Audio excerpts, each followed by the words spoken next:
Hey guys, tonight we're taking a journey into the realm of shadows, a place where sunlight dares not linger, and every breath is like a whisper from the depths of the earth.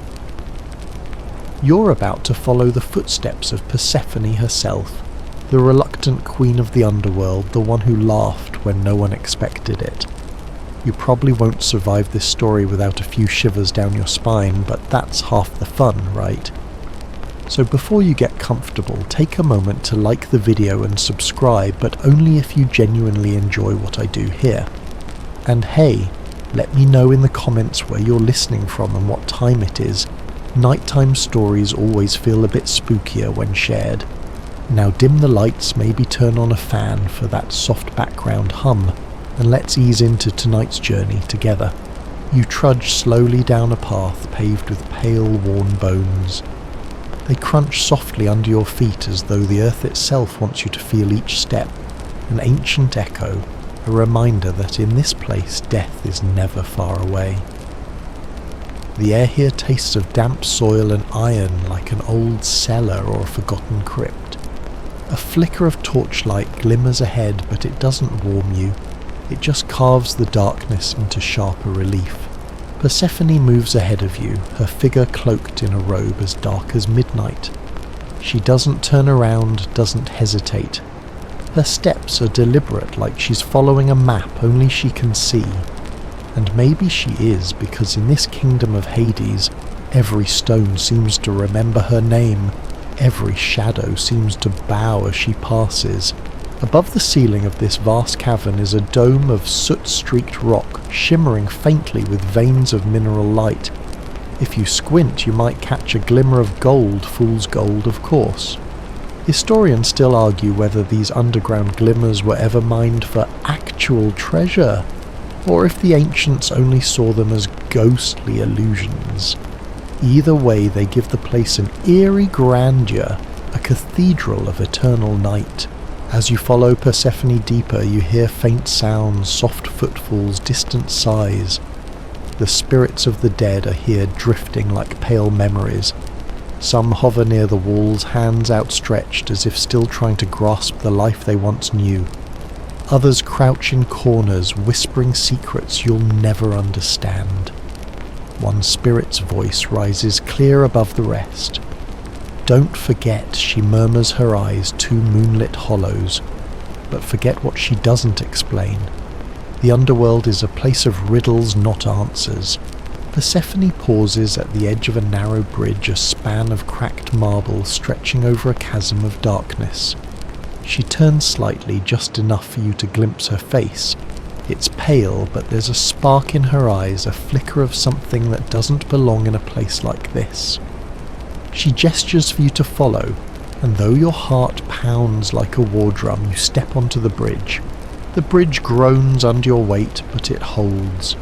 Below the void breathes cold and hungry a river of shadows you'd rather not imagine. The myth says that the river Styx flows somewhere down there, binding oaths and drowning the careless.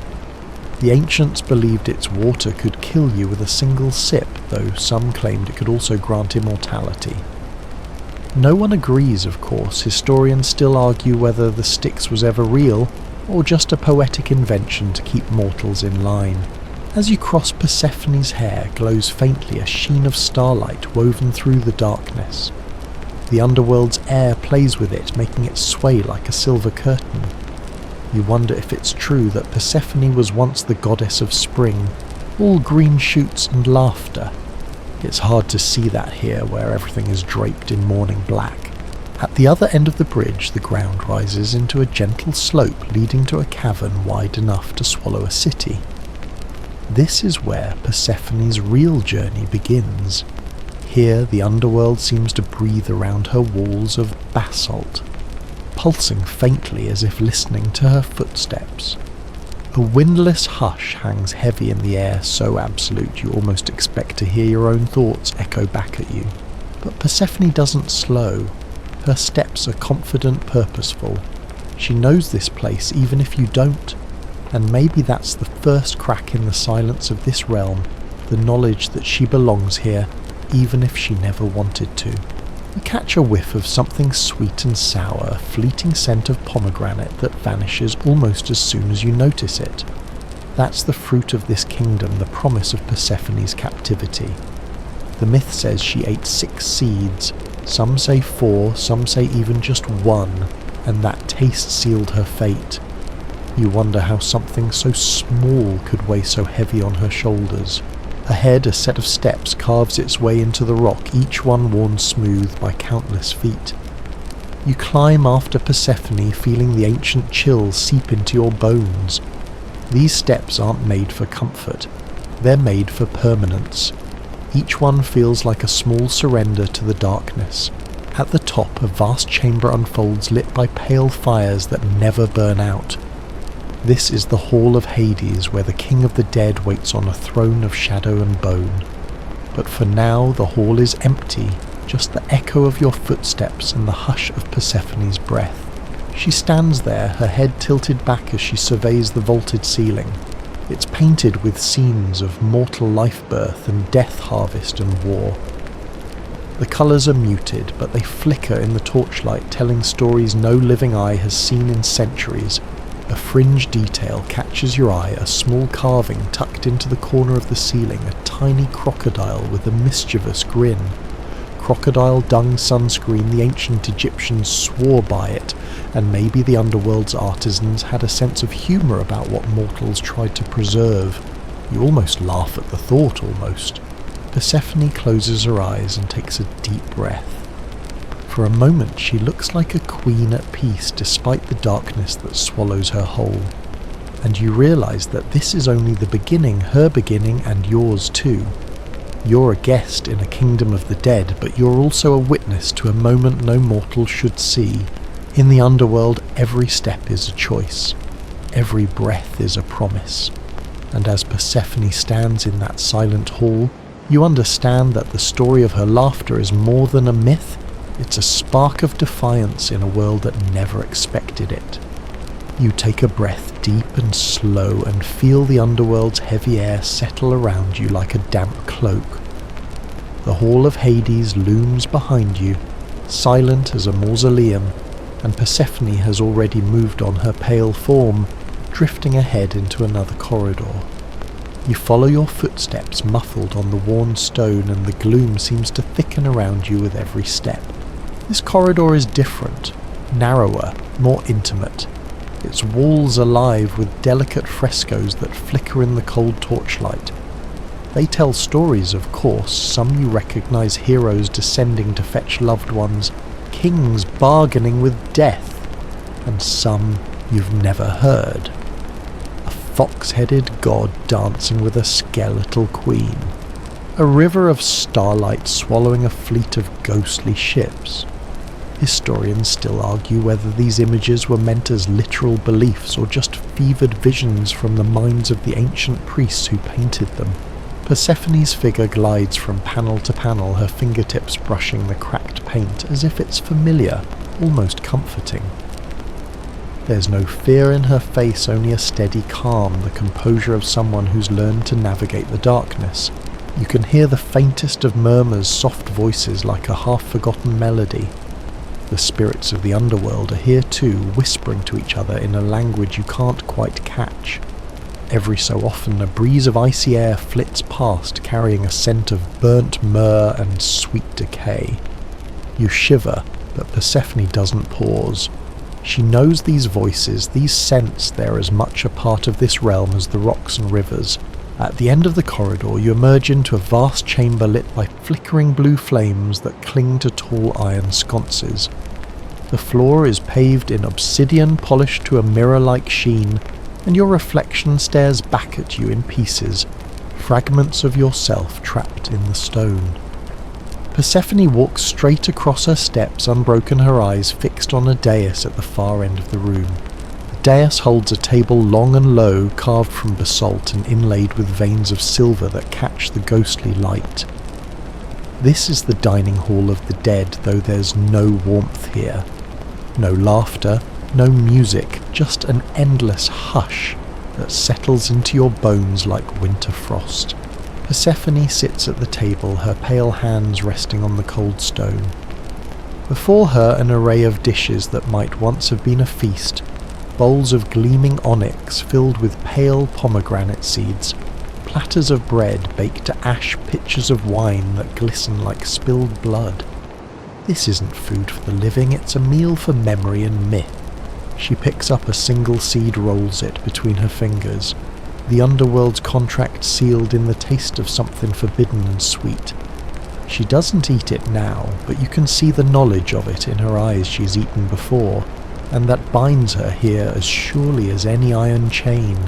You glance around the table, and in the flickering light you see the ghosts of those who have feasted here before. Ancient kings with crowns of bone, warriors with spears that never rust, poets who traded their words for one last song. They're only memories now, half-seen shapes that fade if you look too closely. But Persephone doesn't look at them. Her gaze is fixed on the seat across from her Hades throne, carved from a single block of obsidian, its back towering like the gates of a tomb. It's empty tonight. Hades is elsewhere, perhaps in the deeper reaches of his kingdom, tending to the endless dead. Or perhaps he's listening, waiting to see what Persephone will do. You sense a change in the air, like the whole room is holding its breath. Persephone leans forward, her lips parted in a half-smile. For just a moment you see something like defiance in her eyes, a glimmer of that spring goddess she once was. You remember that historians still argue whether Persephone ever truly loved Hades, or if she merely learned to rule beside him out of necessity. Maybe there's no single truth. Maybe it's all tangled together like the roots of a 1,000-year-old tree. A small sound breaks the hush, a faint crackle of laughter. It slips from Persephone's lips, light and brittle as a frostbitten leaf. It's not the laughter of joy, not yet, but it's a crack in the silence, and in this place even that small sound feels like rebellion. You watch as Persephone lifts her head, her laughter echoing once, twice before fading back into the stillness. And somehow that fragile sound carries power, a promise that even in the underworld there are moments that belong to her alone. You lean back against the wall, the cold seeping through your bones. The spirits keep their distance as if they know this moment is hers and hers alone. Even the flames seem to bow their flickering heads. A whisper of movement, soft steps behind you, and you turn to see a figure robed in grey, his face hidden beneath a hood. He's a servant of Hades, perhaps one of the silent guides who ferry souls deeper into the dark. He carries a tray of ivory cups, each one filled with that dark wine of the dead. He sets one before Persephone and another before you, though you're no queen of shadows. You lift the cup careful, curious, and catch the scent of crushed myrtle and iron. It tastes like memory, like half-forgotten dreams in the hush of ancient tombs. You sip and the chill of it spreads through you, threading your veins with a cold fire that feels almost holy. Persephone drinks too, and you see the faintest flush in her cheeks, the warmth that doesn't belong in this world of dust and silence. She closes her eyes, savouring the taste, and when she opens them again, that spark of laughter is still there, hidden but alive. She pushes the cup away and stands, her movements slow and deliberate. The laughter might have faded, but the echo of it remains a secret she carries like a charm. She doesn't speak. She doesn't need to. In the underworld, words are just another form of shadow, but laughter is light. You follow as she leaves the dining hall, her steps measured and sure. The shadows close in behind you, but the memory of that laughter stays bright in your mind. You're a guest in this kingdom, and you know that laughter is a rare and precious thing here, a flicker of defiance in a realm that was never meant to be kind. You descend a narrow staircase that seems to spiral endlessly downward, the chill of the stone pressing into your skin like an unwelcome guest. Persephone's figure glides ahead, her dark robe a flicker of movement in the flickering glow of the torches. The air grows colder, sharper, like breathing in moonlight mixed with the scent of ancient roots. The stairs open onto a long corridor, and here the underworld begins to show you its hidden face. Trees stand in tight rows along either side, their bark as pale as bone, their branches twisted into shapes that might be hands or wings. There's no wind here yet, their limbs seem to shiver, whispering to each other in a language older than words. This is Persephone's orchard, a place that shouldn't exist in the land of the dead. The soil is dark, rich with the minerals of the deep earth, and from it rise these ghostly trees bearing fruit that glows faintly like embers in the darkness. Tiny orbs of light sway on the branches, pomegranate, fig, even apples that look like they've been dipped in silver. Persephone pauses among them, her fingers brushing the nearest trunk. The tree seems to lean toward her, as if recognizing its queen. You feel the hush of the place settle in your chest, a sense that you're standing on the edge of a secret. She plucks a single fruit, a pomegranate red, as a drop of blood against the grey shadows. She doesn't eat it, not now. Instead, she cradles it in her palm, the weight of it a small defiance against the cold. The myth says this orchard was born from her grief and her laughter, both roots that drink from the tears of the lost and the stubborn pulse of life she carries within her. You walk beside her, your feet sinking slightly into the soft earth. The scent of the orchard is heady and strange sweet, but tinged with decay, like the last breath of autumn before winter claims the world. You wonder if the ancient Greeks had it right, that even in death there is a hunger for beauty and need for colour against the endless dark. Historians still argue whether Persephone's orchard was meant to be a symbol of hope or a cruel reminder of what she lost. Maybe it's both an echo of spring in a place that doesn't know the seasons. Persephone moves deeper among the trees and the light changes, shifting, dancing. Tiny spores drift in the air, glowing softly like fireflies. They cling to her hair, to the folds of her robe, giving her the appearance of a midnight goddess crowned in stardust. She stops beside a twisted fig tree, its limbs bent low as if bowing to her. From its gnarled trunk a pale flower blooms, fragile as breath. She leans forward and whispers something to it, a word you can't catch, but that seems to carry weight in the hush of the orchard. The flower quivers as if listening, and for a heartbeat the whole grove seems to hold its breath. A chill gust of air rattles the branches, and you remember a tidbit from the ancient world. The Greeks believed the fig was a sacred fruit tied to both life and death. Some said it was a gift from Demeter to humankind, a symbol of plenty. Others whispered it was the fruit of the underworld itself, a temptation that could bind you to the realm of the dead. Persephone straightens and continues on the pomegranate still cupped in her hand. You follow the orchard's quiet, enveloping you like a velvet cloak. The spirits here are different from those you saw before. No wailing, no restless hunger. They stand among the trees like pale gardeners, their eyes soft with remembrance, their fingers trailing along the bark. You pass a spirit who smiles at you, a flicker of warmth in the endless night. She wears a crown of woven ivy, and her voice is a soft hum, no words, just the melody of a lullaby. You wonder if she was a priestess once or a queen in another life, her song a bridge between the living and the dead. Persephone slows, and you come to a small clearing at the orchard's heart. Here the ground is soft with fallen petals, and a single stone bench sits beneath a gnarled olive tree. She lowers herself onto the bench, her gaze fixed on the pomegranate in her hands.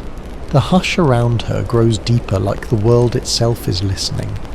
She closes her eyes, and for a moment you see the girl she was before, innocent, radiant, untouched by shadow. But that girl is gone, replaced by a queen who wears the night like a crown.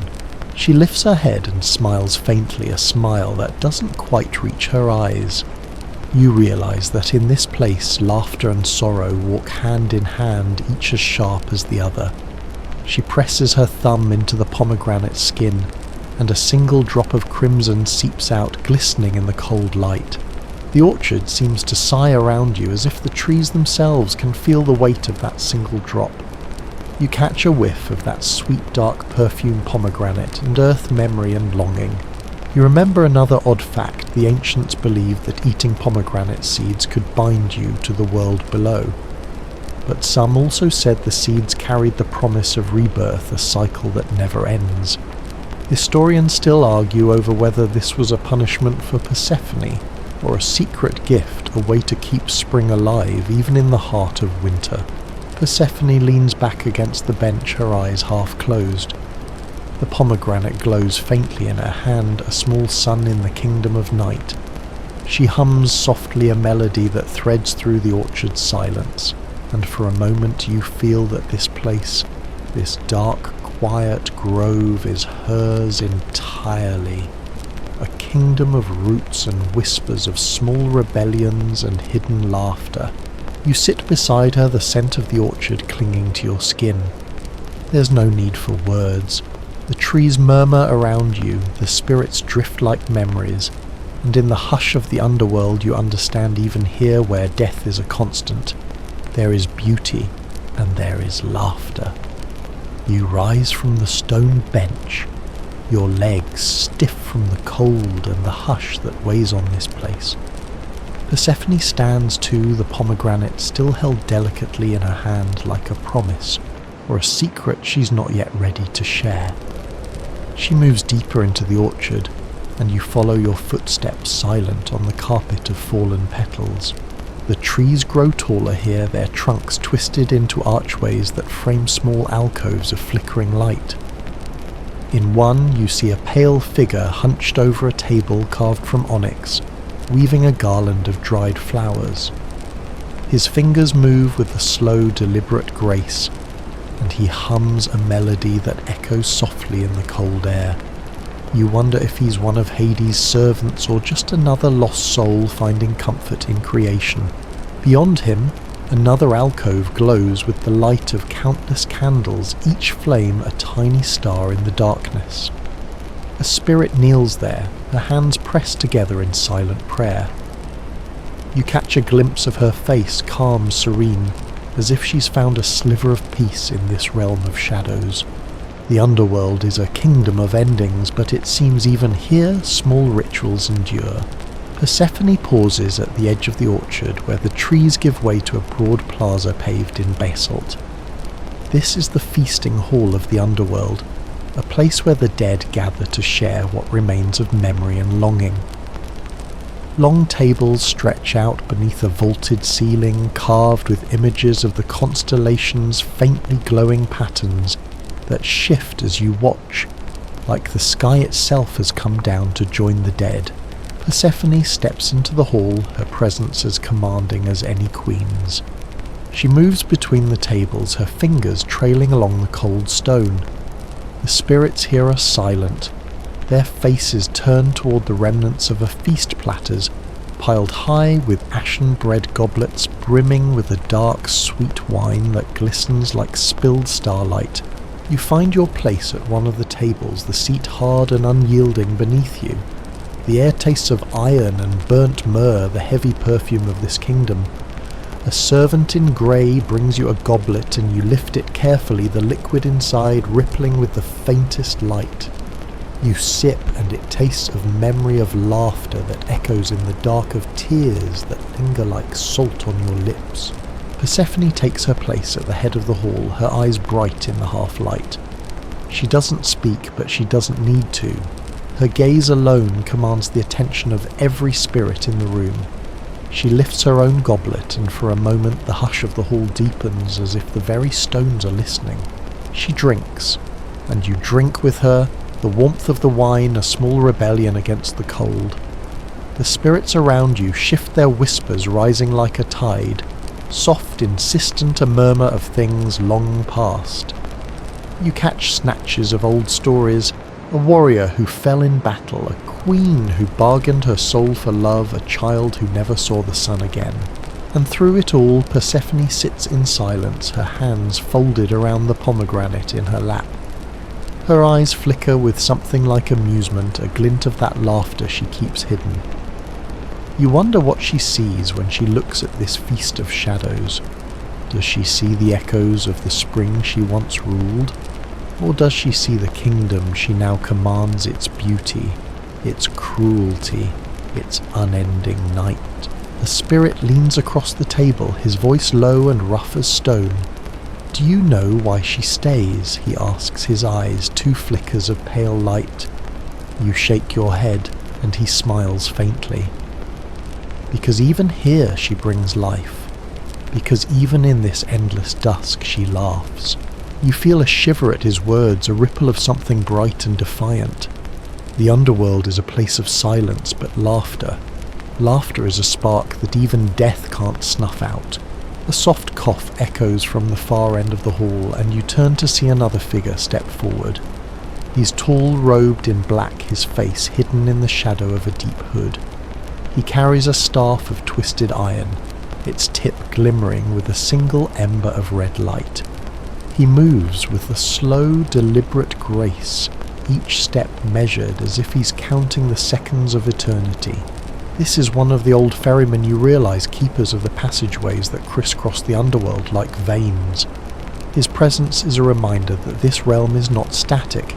It moves, it shifts, it breathes. Historians still argue whether these ferrymen were once mortal, or if they've always belonged to the darkness. But in this place such questions feel small. The ferryman pauses beside Persephone's seat, his head inclined in a gesture of deep respect. He doesn't speak, but the silence itself seems to thrum with meaning. Persephone meets his gaze calmly, her lips curving in that faint knowing smile. She sets the pomegranate on the table before her, its skin gleaming like a jewel in the half-light. The spirits lean forward, their whispers momentarily silenced. In this moment the pomegranate is more than fruit, it's a symbol, a memory, a promise that nothing is ever truly lost. Persephone touches the fruit lightly, her fingers tracing the curve of its skin. A single crack appears, a hairline fracture that glows faintly red. She doesn't press harder, but you sense the power in that touch, life and death intertwined, the cycle that binds even the Queen of Shadows. She lifts her gaze again, and for a fleeting instant her eyes meet yours. In that look you see the truth. Persephone is no prisoner here. She's a ruler, a bridge between worlds, her laughter a spark that refuses to be smothered. The hall grows still once more, the flickering torches bowing their heads. The pomegranate gleams on the table, a silent testament to the power of choice, of defiance, of laughter that echoes in the dark.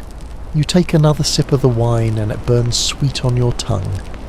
The spirits murmur around you, and you feel the weight of this moment settle into your bones, a memory you'll carry with you, even when the darkness of the underworld fades. The feast of shadows fades behind you as Persephone rises, the hush of the hall parting like mist before her. You follow her through a narrow archway carved with ancient runes, symbols of power and mystery that even now seem to hum with quiet magic. The passage beyond is steeped in a deeper darkness, the torchlight flickering like tiny stars in a night that never ends. The air grows colder still, but there's a different feeling here, an emptiness, an echo of loss that seeps into your bones. You feel it in every breath, every heartbeat. Persephone's steps remain steady, but there's a gravity to them now, as if each footfall carries the weight of 1,000 sighs. You hear it before you see it, a distant sorrowful wail that rises and falls like the tide. It comes from somewhere above and it threads through the corridor like a lament for things long lost. You know the story already, Demeter Persephone's mother, the goddess of the harvest, whose grief once plunged the earth into endless winter. Her voice, they say, can still be heard in the underworld, calling out for the daughter who was stolen away. Persephone pauses at a small alcove where a slender window pierces the rock, a single shaft of pale light cutting through the gloom. She leans against the stone, her eyes half closed, as if listening to that distant cry. The sound is soft, a melody of loss and longing that tugs at your heart. You wonder if she hears it every day, a constant reminder of the world she left behind. You step closer, and in that thin light you see the faintest shimmer of tears in her eyes quickly blinked away, but they're all the same. She doesn't speak, but you sense the ache in her chest, the echo of her mother's grief.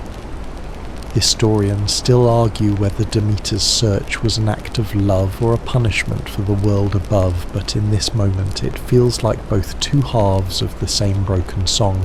The cry fades slowly, swallowed by the silence of the underworld. Persephone straightens her fingers, trailing along the window's cold frame. She turns back to the corridor, her face set in a calm mask once more. But you know that behind it, the memory of her mother's voice still lingers, a note of sorrow that never fully fades. She leads you on deeper into the darkness. The corridor twists and turns each step, taking you further from the world above. The air tastes of damp stone and old secrets, and you feel the hush of this place settle into your bones. Finally, the passage opens into a vast cavern, its ceiling lost in shadow. Here the underworld shows its truest face, a place of quiet majesty and endless night. Pillars of obsidian rise like the trunks of ancient trees, their surfaces polished to a mirror-like sheen. Between them, thin streams of water trickle down the walls, their voices a soft murmur in the stillness. At the heart of the cavern, a pool of black water glistens in the flickering light. Persephone walks to its edge, her reflection wavering on the surface like a ghost. She kneels, her fingers skimming the water, and for a moment it seems as though she might slip through back to the world she left behind. You stand at her shoulder, feeling the cold seep up through your feet. The water smells of iron and earth, a reminder of the river Styx that winds its way through this realm. The Greeks believe that the souls of the dead drank from this river to forget their lives above its waters, a mercy and a curse in equal measure. Persephone closes her eyes, and you see the tension in her shoulders ease, if only for a breath.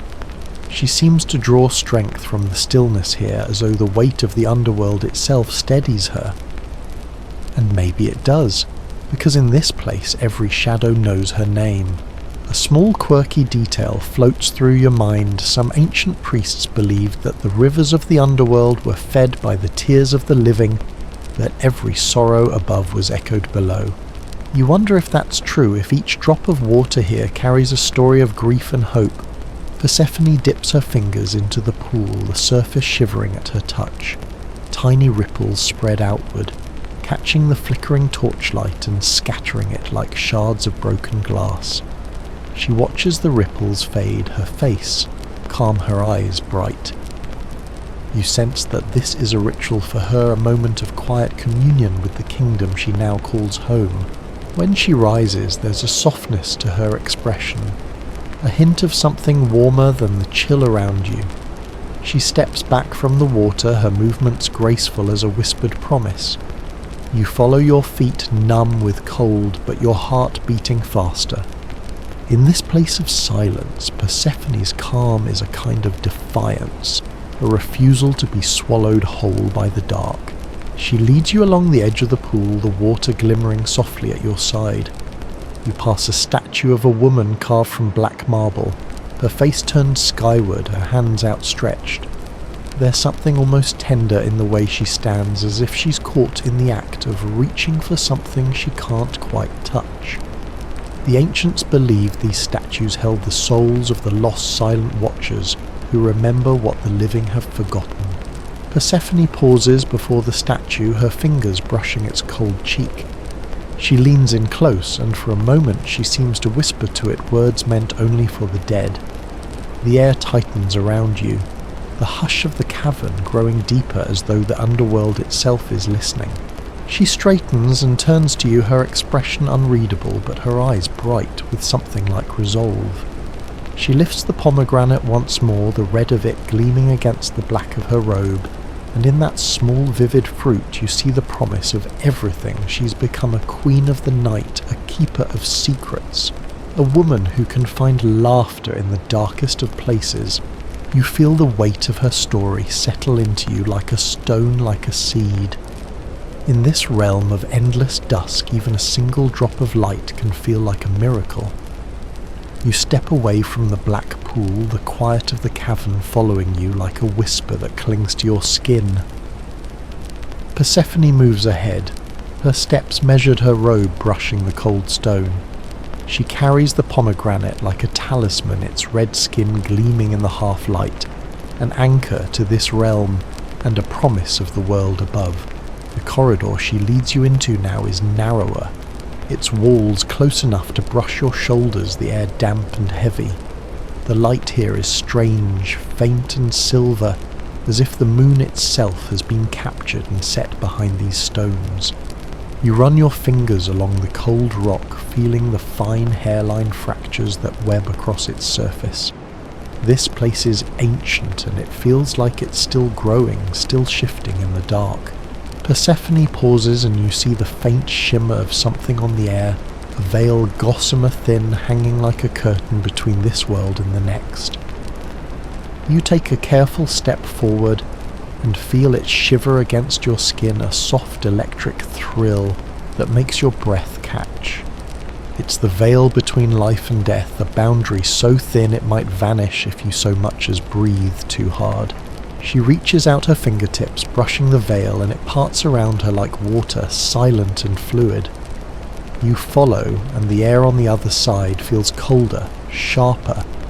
The Underworld is a place of thresholds, and this is one of the deepest. Here the world opens up again, revealing a chamber lit by an eerie glow that seems to come from nowhere and everywhere at once. The walls are smooth and dark, polished to a mirror shine that reflects the faintest movements, the flicker of your breath, the small shift of Persephone's shoulders. You see yourself in these walls, but you look half real, a ghost among ghosts. Persephone stands in the centre of the room, the pomegranate held before her, and in that moment she looks every inch the queen of this realm. Her eyes are calm, but there's a flicker of something in them, something bright and defiant, a spark in the endless dusk. You notice a ring of symbols carved into the floor around her, each one a delicate knot of lines that seem to shift if you stare too long.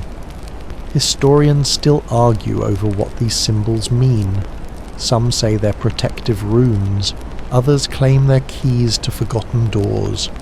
You don't know which to believe, but you can feel their power humming in the air, a soft, steady rhythm like a heartbeat. Persephone closes her eyes and takes a slow breath. When she exhales, the air seems to shimmer, the walls themselves sighing in response. She lifts the pomegranate, and for a moment it seems to glow brighter, an ember of life in a place that should be nothing but shadow. The air around you hums with a quiet energy, and you feel it sink into your bones, a soft, persistent vibration that makes your skin prickle. You realize that this is a place of power, one of the hidden hearts of the Underworld, where the boundary between worlds is paper thin. Persephone lowers the pomegranate and opens her eyes. She doesn't speak, but her gaze says everything, that this place is hers, that this power is hers, and that even in the depths of the Underworld she is not just a captive, she is a ruler. A shiver runs through the room, a ripple of something unseen. You hear a faint rustle like silk on stone, and a shape emerges from the shadows.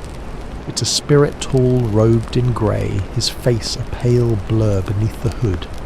He carries a staff carved from bone, its tip glimmering with a faint cold light.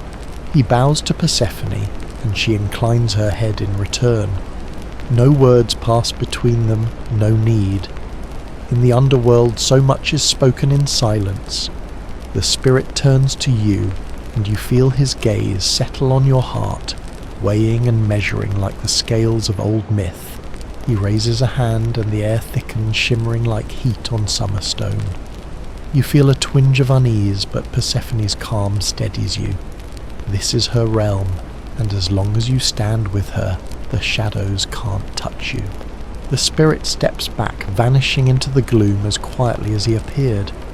The air lightens, and Persephone breathes out again, her shoulders softening. She turns to you, and for a moment her expression softens too, a flicker of the warmth she carried in the world above. She sets the pomegranate aside and you see the smallest smile curve her lips. It's not the bright laughter of springtime, but it's something that defies the weight of this place. You realise that even here where death holds sway, there is still room for small joys. A fact slips into your mind, one of those odd fringe details that never quite fit the grand stories. The ancient Greeks believed that some souls could find their way back to the world above by laughter, alone a single burst of joy strong enough to crack the darkness. Historians still debate whether this was just a comforting myth or a secret truth lost to time. Persephone's smile fades, but the echo of it remains a warmth that lingers in the cold air. She lifts her hand and the veil that hangs over this place shimmers once more, opening a path forward.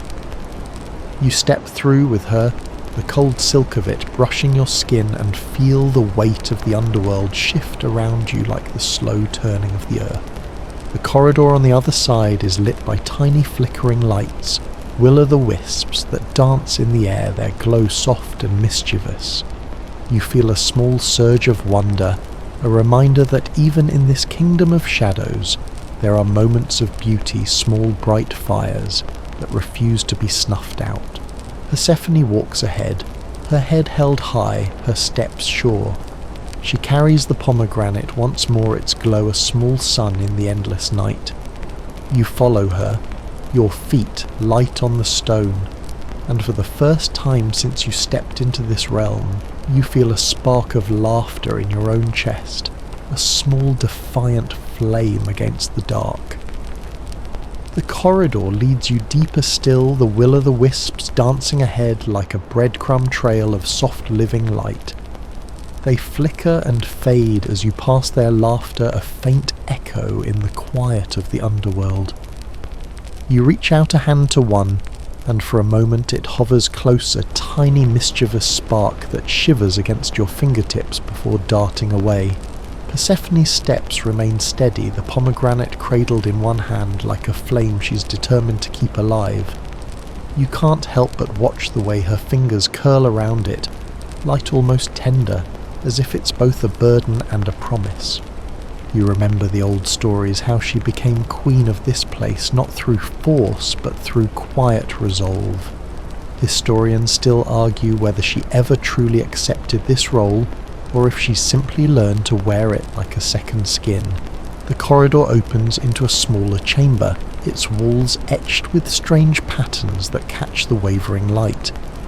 They're like constellations shifting as you move maps of the underworld's hidden places, or perhaps just the fever dreams of long-forgotten souls. You feel their weight in the air, a gravity that tugs at the edges of your thoughts. In the centre of the chamber stands a dais of black stone, its surface smooth and cold. Atop it rests a crown, delicate, woven from the blackened branches of the underworld's trees, and set with tiny stones that catch the light like tears. Persephone steps forward and lifts it with both hands, the weight of it small but absolute. She turns it in her palms, studying the way it glimmers in the half-light. You see her shoulders tense, the faintest hesitation in the line of her jaw. She places it on her head with deliberate care, and for a moment the world seems to pause, like even the shadows are holding their breath. The crown settles into her dark hair, the twisted branches catching at the strands like whispers of fate. She straightens her eyes bright beneath the weight of it. There's no triumph in her face, no joy, no sorrow, just a calm acceptance, as if she's been wearing it all along. A detail from the old myths floats through your mind. Some claimed Persephone's crown was forged from the embers of the underworld's fires, each branch a memory of the souls who came before. Others said it was a gift from Hades himself, a symbol of their strange tangled love. You can't say which is true, historians still debate it, but you can feel the power in it, the quiet authority it grants her. Persephone lowers her gaze, her expression unreadable. She steps down from the dais and the crown doesn't weigh her down. It seems to lift her, to anchor her in this place. She carries the pomegranate in one hand and the hush of the underworld in the other, and in that balance you see the queen she's become. She doesn't speak, but she doesn't need to. The spirits in the chamber, pale shapes that drift between the carved walls, bow their heads as she passes. Even the will-o'-the-wisps flicker brighter, their soft laughter fading to a reverent hush. You walk with her, your own footsteps silent on the cold stone. The weight of this place settles around you like a cloak, but you feel no fear. Persephone's presence is a shield, her calm a quiet defiance against the endless dark. As you leave the chamber, the corridor narrows again, the walls close enough that you can feel the ancient chill radiating from them. The air tastes of earth and iron like the scent of rain on stone. You brush your hand along the rough surface, feeling the faint tremor of energy that pulses through the rock, a heartbeat as old as time. Persephone pauses at a small archway, the crown on her head catching the glow of the will-o'-the-wisps. She lifts the pomegranate to her lips, not to eat but to breathe in the sweet scent of it. The fruit is a reminder of everything she's left behind and everything she's claimed as her own. A soft wind stirs the air, though there's no breeze here, just the slow exhale of the underworld itself. It ruffles her hair, the crown gleaming darkly in the shifting light. You see a faint smile curve her lips, and for a heartbeat the weight of this place seems to lighten. In that smile is the echo of laughter, a promise that even here in the kingdom of the dead there is still a spark of something more.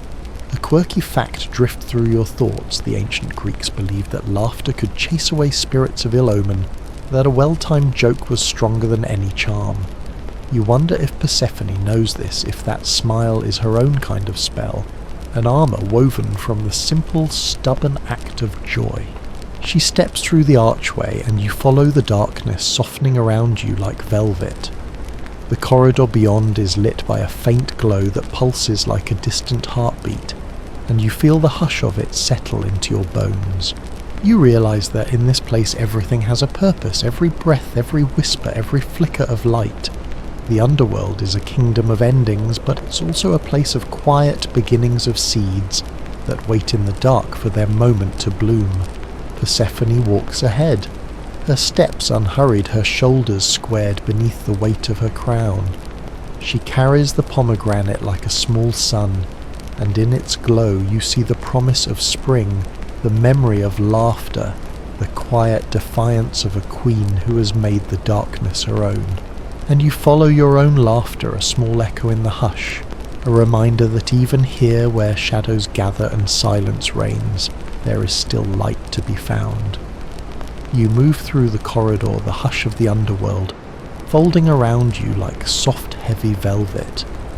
Persephone leads the way, her step steady and sure, her crown of blackened branches catching the faint light like a constellation in the gloom. She still holds the pomegranate, its red skin glowing softly, a small defiance, private warmth against the endless night. The corridor widens into a circular chamber, the air here thicker, richer, as if every breath is soaked in memory. The walls are carved with scenes of life and death, a mother weeping over an empty cradle, a field of grain bursting from the earth, a funeral procession winding through a stony valley. Each image is etched in deep relief, the stone worn smooth by the touch of countless hands. Persephone pauses before one panel, a figure crowned in flowers, her arms outstretched, her face turned skyward in a silent hymn. It's a reminder of the world above, of the spring she once called her own. You see her fingers brush the carved petals, her touch tender, almost wistful. Historians still argue whether these images were meant as comfort for the dead or warnings for the living. You wonder if it matters if here in this place of quiet shadows, the line between solace and warning has long since blurred. Persephone lowers her hand and steps forward, her gaze turning inward as she crosses the chamber. You follow her, feeling the weight of each carved story settle into your bones. It's as if the walls themselves are alive, each image a heartbeat, a sigh, a memory waiting to be remembered. At the centre of the chamber, a stone pedestal rises from the floor, its surface veined with silver light. Persephone places the pomegranate upon it, the red of it a small flame in the grey hush. She stands still for a moment, her head bowed, and in that quiet you can almost hear the pulse of the underworld itself. She lifts her head and smiles soft, secret, the faintest curve of her lips that says more than words ever could. In that smile you see the echo of laughter, the promise of something bright in the endless dusk.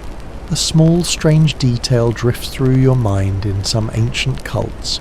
The pomegranate was believed to hold not just seeds, but tiny souls, each a spark of potential waiting to bloom. You wonder if Persephone knows this, if she feels the quiet life humming beneath the skin of the fruit she holds so carefully. She reaches out and presses her fingertips against the pomegranate's skin, her touch light as breath. The glow of it brightens for a moment, a soft pulsing red that seems to warm the chill air. And then, as if at her silent command, the fruit splits open, a line of light tracing down its heart. The seeds inside are bright as rubies, a riot of colour in the grey of this realm. They glisten in the half-light small suns that burn quietly against the dark. Persephone lifts a single seed and holds it between her fingers, her gaze steady, calm. She doesn't eat it, not yet. She only studies it, turning it slowly, the light of it catching in her eyes. You see the quiet power there, the knowledge that in this kingdom of endings she is the keeper of the cycle that never ends. She closes her hand around the seed, and for a heartbeat the air shivers with a quiet energy. The spirits that watch from the edges of the chamber lean forward, their pale forms brightening, drawn by the promise of that small bright spark. Persephone lowers her hand, the seed hidden in her palm. She turns to you, her eyes bright beneath the weight of her crown. In that gaze you see the truth of her laughter, the quiet, defiant joy that refuses to be swallowed by the dark. She steps away from the pedestal, her movements fluid and unhurried. The seeds of the pomegranate glow faintly behind her, a constellation of red stars in the hush. She moves like she's always known this place, like the darkness itself has grown to fit the shape of her will. You follow the hush of the chamber wrapping around you. The walls seem to sigh as you pass the carved stories shifting in the flickering light. You catch glimpses of faces, mothers, warriors, lovers, each caught in the quiet dance of life and death. The corridor beyond the chamber is narrower, the air here thick with the scent of damp earth and cold stone. Persephone doesn't pause, her steps sure and deliberate, the pomegranate seed cradled in her hand like a charm. A curious fact flickers through your mind. Some ancient philosophers claim the underworld wasn't just a realm of punishment, but a place of quiet transformation, where the soul was stripped bare, and the laughter that remained was the laughter that could endure anything. You wonder if that's what Persephone carries in her smile, a laughter forged in the dark, soft but unbreakable. She turns a corner and you see the faint glow of torchlight ahead, the promise of another threshold to cross. She doesn't look back, but you can feel her calm settle around you, a shield against the cold. The pomegranate seed glows softly in her hand, a promise of life in a world of death. You step after her, your breath slow and steady, your heart light. The laughter that waits at the edge of your thoughts is gentle, patient, a reminder that even here in the kingdom of shadows, there is always a spark of joy waiting to be found. You step into a new corridor, the light of the torches flickering across the damp stone. Persephone's figure moves ahead, a slim shadow crowned in black, the pomegranate seed still cradled in her hand. The corridor is low and narrow, the ceiling pressing close overhead, but the air feels different here, warmer somehow, carrying the faintest scent of something sweet and forbidden. A single step and the scent deepens, thickens, becoming unmistakable pomegranate, ripe and rich, the perfume of temptation itself. You breathe it in, feeling it coil around your senses like a secret. Persephone pauses her head, turning slightly as if she's testing the air too. Her lips curve in that small knowing smile and she steps forward, her pace unhurried. The corridor opens into a small chamber, and the scent hits you full force, lush and heavy, a promise and a warning. In the centre of the chamber stands a low table carved from dark stone, and upon it rests a shallow bowl brimming with pomegranate seeds. Their red glisten catches the light like scattered rubies, each one a tiny perfect drop of blood. Persephone approaches the table and sets the single seed she carries beside the bowl. The seeds shift and settle, a faint rustle like the hush of dry leaves in autumn. She doesn't touch them again, but she stands there, her fingers resting lightly on the edge of the table. You remember the old stories, the seeds she ate, the choice that bound her here. Some say she ate 6, others say just 1 was enough. Historians still argue over the number, but you sense that the number itself doesn't matter. It's the act, the taste, the acceptance of this place into her body that wove her fate. She lifts her gaze, her eyes bright in the flickering light, and you see a spark of amusement there. A soft laugh, almost too quiet to hear, rises from her throat. It's a laugh that belongs to her alone, a small flame in the hush of the underworld. The spirits that watch from the edges of the room lean closer, drawn by that laughter. Their faces are pale, their eyes hollow, but there's a softness in the way they listen, as if they too remember what it means to smile. You take a slow breath, the air sweet and heavy on your tongue. You wonder how something so small, a single seed, could bind a goddess to the dark. But maybe that's the power of laughter. It slips past chains and shadows, it weaves a bridge between what was and what is. Persephone's fingers brush the rim of the bowl and the seeds shiver at her touch. She doesn't eat them, not now, but the promise of them lingers in the air, ripe, heavy, undeniable. You wonder if this is her defiance, or her acceptance, or something older and wilder that no one can name. She steps back from the table, her gaze lingering on the seeds for just a moment longer. Then she turns and the hush of the room follows her, as if the very walls lean forward to catch the echo of her laughter. You walk with her, the scent of pomegranate clinging to your skin, the memory of that soft laugh settling into your bones.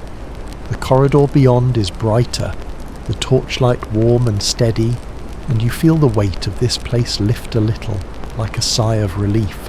A curious tidbit drifts through your thoughts in some ancient temples.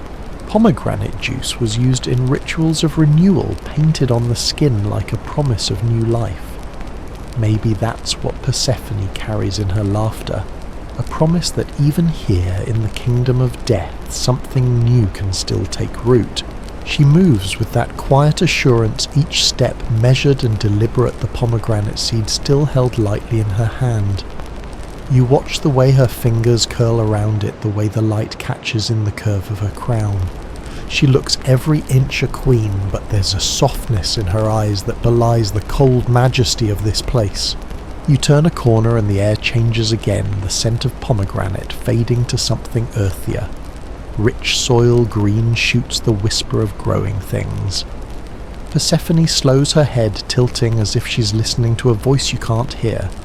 She closes her eyes, and for a moment the hush of the underworld seems to pulse around her, a quiet heartbeat that matches her own. You realize then that this is her realm, not just the kingdom of the dead, but a place of quiet growth of roots that sink deep in the dark. She carries that power in her hands, in her laughter, in the small bright spark of the pomegranate seed she holds so gently. She opens her eyes and you see the echo of that understanding in her gaze. She smiles again, and this time you feel the warmth of it in your chest, a promise that even in the deepest night there is still light to be found. You walk beside her, the hush of the underworld, a soft music around you. The spirits drift in the shadows, their faces turned toward the faint glow of the seeds, and you sense a kind of peace in their stillness, a quiet acceptance, a calm that has nothing to do with surrender. Persephone steps lightly, her crown catching the light like a net of stars, and you feel the laughter waiting at the edge of your thoughts, soft, bright, unbreakable. Even here in this place of shadow and silence, that laughter is a promise that life and death are not enemies, but partners in a dance that never truly ends. You leave the chamber of the pomegranate seeds behind your steps, echoing in the quiet as you follow Persephone through another narrow corridor. The walls here are etched with thin lines of silver that catch the torchlight in brief. Brilliant flashes a constellation mapped in metal, a path written in the language of the dead. The air hums with a soft pulsing energy, like the beating of a distant heart. Persephone's figure moves ahead, her crown glimmering as she passes each flicker of light. The pomegranate seed is still held in her hand, a tiny sun in the endless dusk. She walks slowly now, her head slightly bowed, as if listening to something only she can hear. The corridor opens into a wide hall, and you feel the hush of it settle around you like a velvet cloak. Here the underworld's silence is different, thicker, almost expectant, as if it's waiting for a song or a story to fill it. The floor is polished to a mirror-like sheen, and as you step forward you see your reflection ripple beneath you, half shadow, half light. Persephone stands at the centre of the hall, the pomegranate seed cradled in her palm. She lifts her head, and for a moment there's a flicker of laughter in her eyes, quick and bright, gone almost before it's there. She doesn't speak, but the room seems to lean in closer, the shadows holding their breath. And then slowly she begins to move. Her steps are small, at first measured and deliberate, the hush of the underworld gathering around her.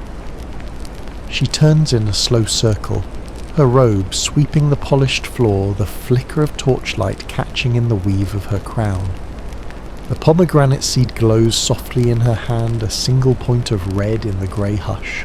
The spirits that line the edges of the hall begin to stir their pale forms, leaning forward, their faces brightening with something like wonder. They watch her closely, their eyes soft as if they remember what it means to dance. Persephone moves with a quiet grace, her steps weaving a pattern in the air. She lifts the pomegranate seed, her fingers opening around it like a flower blooming in the dark. The light of it flickers and grows, painting the walls with a soft glow that shifts and shimmers like the memory of spring. You watch your breath caught in your throat as the hall fills with a silent music, no sound, no melody. Just the gentle rhythm of her steps, the soft laughter that trembles at the corners of her mouth. It's a waltz of shadows, a dance of defiance in a world that forgot how to smile. A detail drifts into your mind, an odd little fact that never quite fit the solemn myth some said the dead could dance. If a living soul played the right song, that laughter could draw them back to the rhythms of life. Historians still argue whether it was true or just a comforting story, but as you watch the spirits sway in time to Persephone's movements, you wonder if it matters. She turns again, her hair lifting like dark silk in the airless hush. The pomegranate seed glows brighter, and the shadows in the corners of the hall seem to soften, drawn by that small sun she carries. The spirits begin to move with her, their feet brushing the cold stone in time to her silent music. You feel your own body lean forward, your breath slow and deep, your heart echoing the quiet pulse of the dance. The underworld is a place of endings, but in this moment it feels like a place of possibility too, of roots that dig deep, of seeds that wait for the chance to bloom. Persephone's steps grow surer, her movements bolder, and that quiet laughter flickers across her lips once more. She doesn't laugh out loud, but you can feel it, a ripple of warmth that threads through the chill, a promise that even in the heart of night there is room for light. She finishes her circle and pauses, her head tilted, the pomegranate seed cradled in her hand. The spirits around you stand silent now, their eyes bright, their forms solid in the flickering torchlight. You see something like peace in their faces, a memory of life, a glimpse of the laughter that once carried them through the world above. Persephone closes her hand around the seed, and the glow softens, fading to a gentle ember. She lowers her hand to her side and lifts her head, her eyes meeting yours. In that gaze you see the queen. She has become calm, resolute, her laughter a quiet rebellion against the endless dark. She steps forward and the spirits part for her, their heads bowed in silent reverence. The hush of the hall deepens a soft sigh that seems to carry the weight of 1,000 years. She walks past them, her crown glimmering in the torchlight, the pomegranate seed a promise held close. You follow her, your feet light on the polished stone, your breath a soft echo in the hush. The spirits watch you pass, their eyes gentle, and you feel their silent blessing settle into your bones, a reminder that even in this place of endings, there is always the memory of laughter, the soft pulse of life that endures. The corridor ahead is dark, but you feel no fear. Persephone's laughter lingers in the air, a whisper of spring in the kingdom of night. You step forward, your heart steady your own laughter, a quiet echo in the hush. You follow Persephone as she slips into the narrow corridor, the hush of the dance still singing softly in your veins. The spirits fade into the shadows behind you, their pale shapes merging with the darkness like memories returning to sleep. The pomegranate seed glows faintly in Persephone's hand, a small sun she carries with quiet grace. The corridor is cool and silent, the walls close and rough beneath your fingers. You brush your palm along the stone, feeling the fine dust of ages that clings there, a history written in silence, 1,000 sighs pressed into the rock. The air tastes of earth and dampness, a reminder that even here life waits in the quiet corners. Persephone's steps are unhurried, each one measured as if she's listening to the pulse of the underworld itself. You hear it too, the slow, steady heartbeat of the deep earth, a rhythm older than breath. It's comforting in a way, like the soft hush of waves against a shore you can't quite see. You remember an odd fact you read once. Some ancient cults believed that laughter was the breath of the earth itself, that even the stones could smile if you listened closely enough. Historians still debate whether this was literal belief or metaphor, but in this hush you can almost believe it's true. The corridor opens into a small chamber, its floor covered in pale sand that glows faintly under the flickering torchlight. The walls are smooth, polished to a dark shine, and etched with spirals that seem to shift as you watch patterns of water and wind, of roots and stars.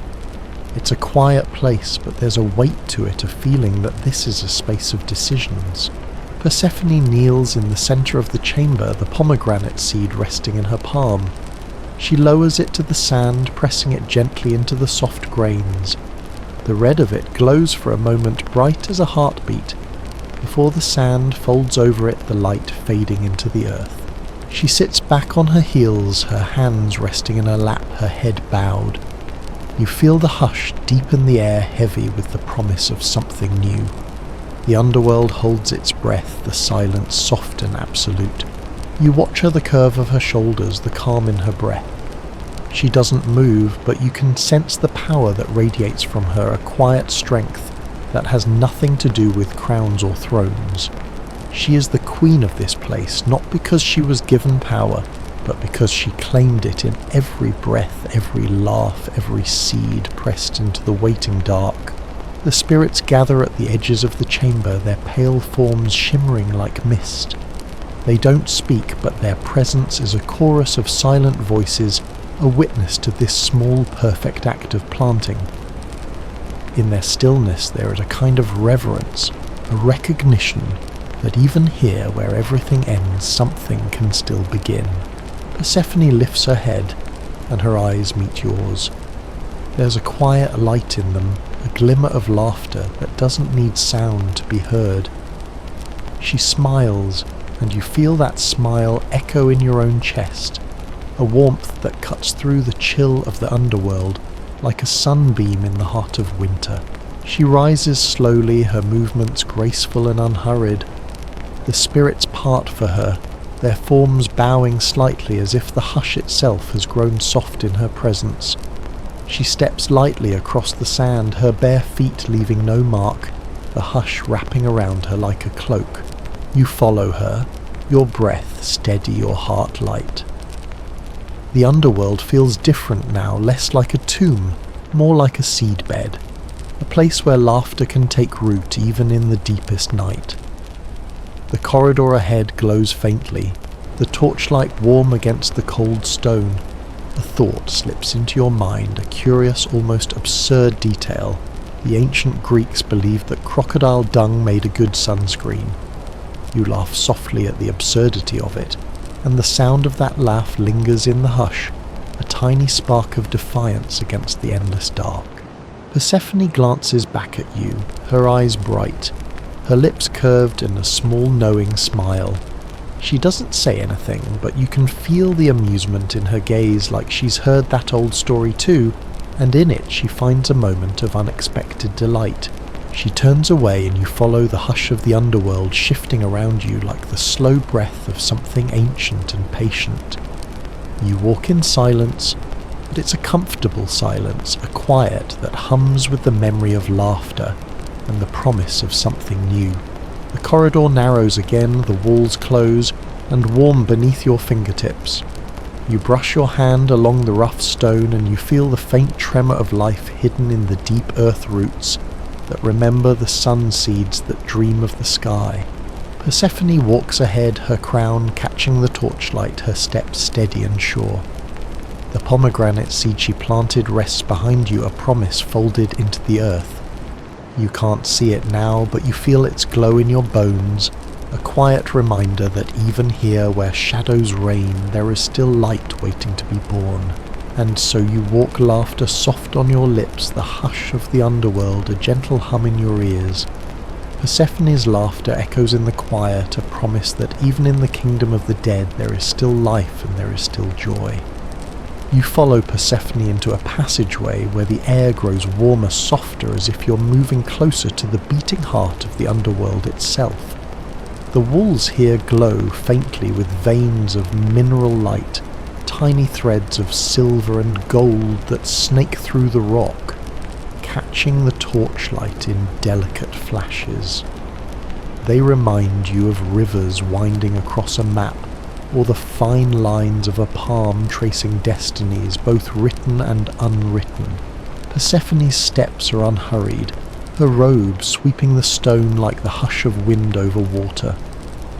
The pomegranate seed she planted is far behind you now, but its promise lingers in the hush, a memory of laughter and growth in the heart of a kingdom built on endings.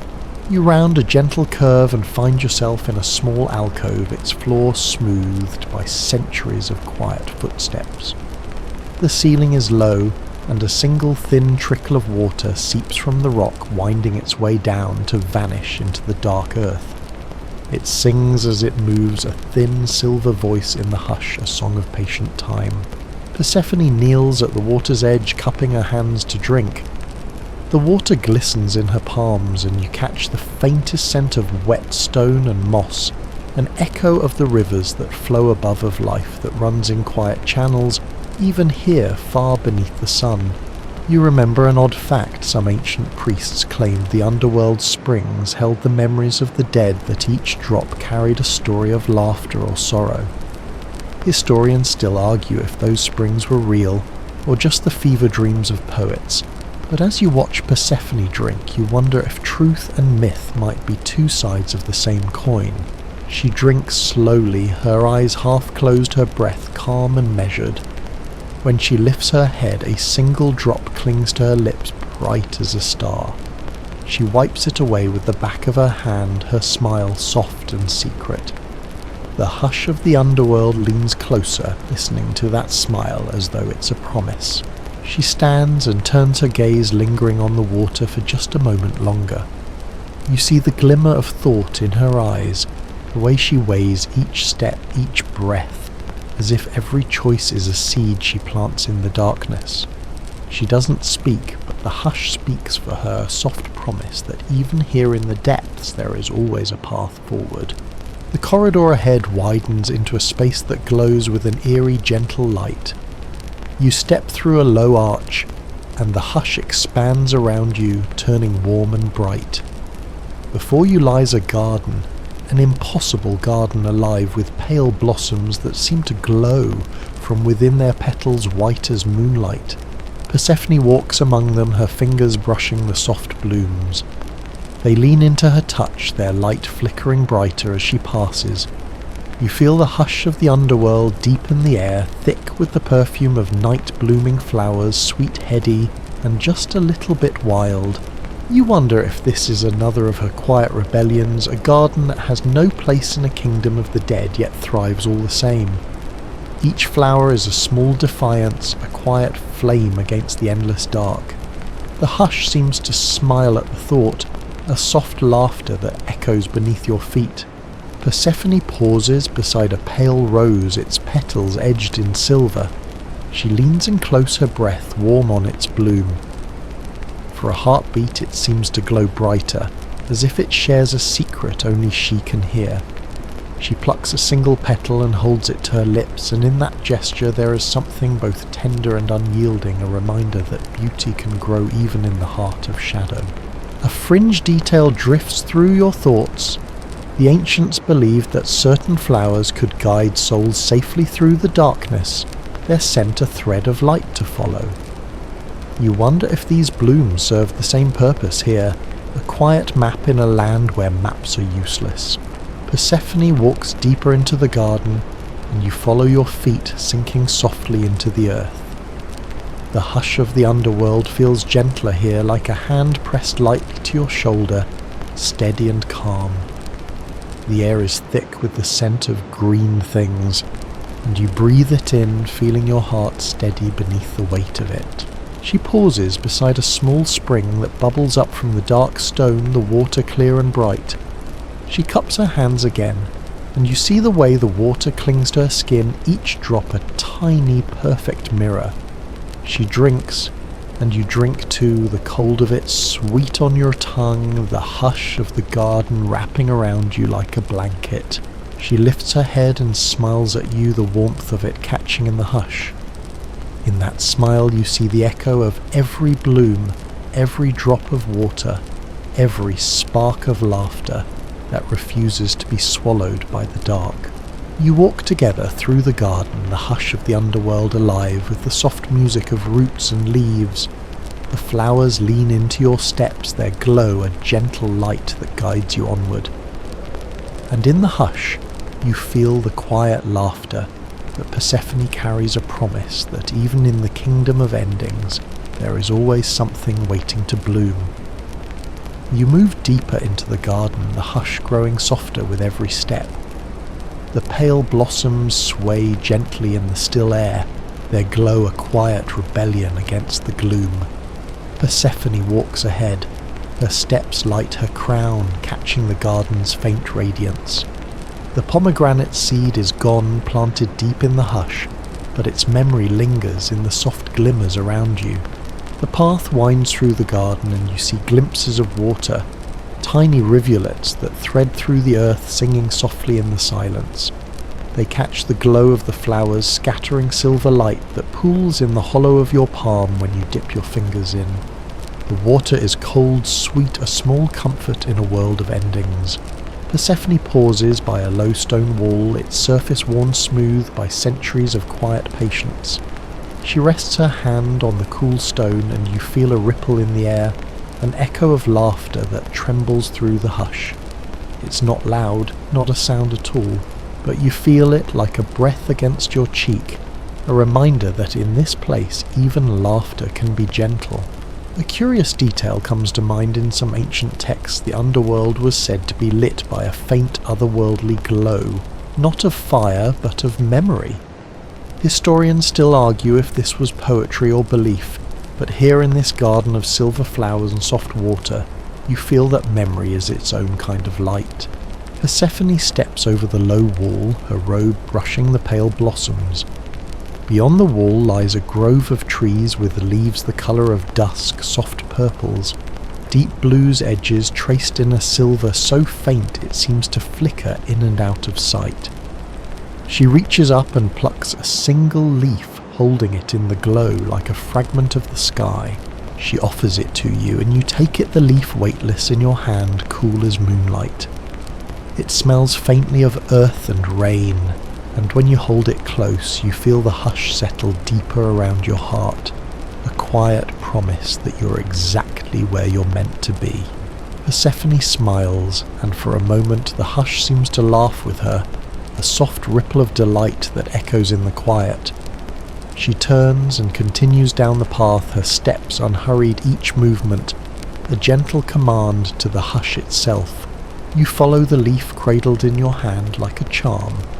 The path curves, leading you to a small clearing where the air is thick with the scent of green things, alive and rich.